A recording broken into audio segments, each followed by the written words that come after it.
अस्सलामुअलैकुम। आज के दिन की आखिरी वीडियो और पीछे नज़र आने वाला ग्राउंड वो जहाँ पे पाकिस्तान वर्सेस ऑस्ट्रेलिया खेल रहे थे, बड़ा शोर शराबा था, हल्ला गुल्ला था, सनसान हो गया।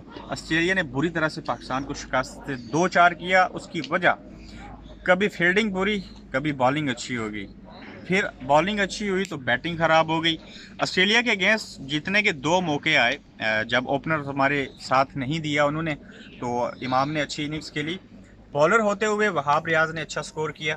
उसके बाद जब बैटिंग संभली तो 3 खिलाड़ी हमारे 15 बॉलों के अंदर अंदर 3 प्लेयर्स आउट हुए, जहां से वो टर्निंग पॉइंट था ऑस्ट्रेलिया के लिए।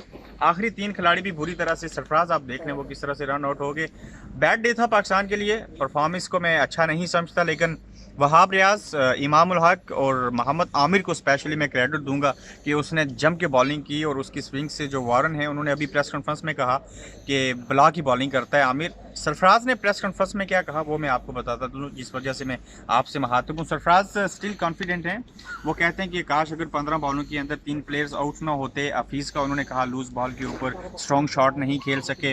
वहाब को उन्होंने बहुत अच्छा क्रेडिट दिया, आमिर को दिया, इमाम का जबकि सरफराज ने नाम नहीं लिया। उनसे मुख्तलिफ सवाल हुए कि क्या आपने शादाब को मिस किया इस मैच के अंदर, तो सरफराज ने कहा कि हमारी बॉलिंग अच्छी थी, चूँकि ऑस्ट्रेलिया भी 4 फास्ट बॉलर्स के साथ आई थी और हमने भी वही चीज़ अपनाई, चूँकि पिच जो थी उसके ऊपर ग्रास था।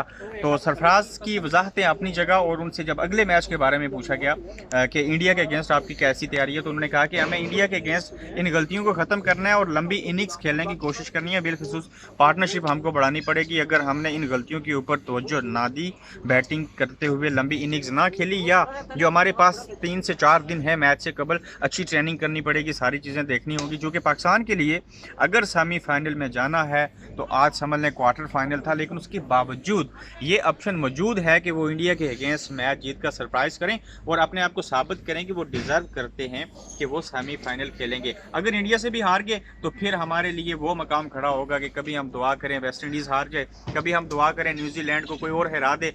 तो ऐसी सिचुएशन में मेरे ख्याल से बड़ा मुश्किल हो जाएगा पाकिस्तान के लिए।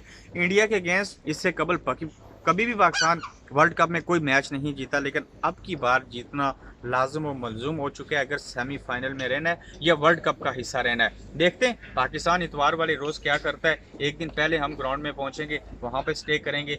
मैच के दौरान आपको भरपूर तरीके से अपडेट रखूंगा। अपना ख्याल रखिए, मुझे इजाज़त दीजिए। अल्लाह हाफिज़।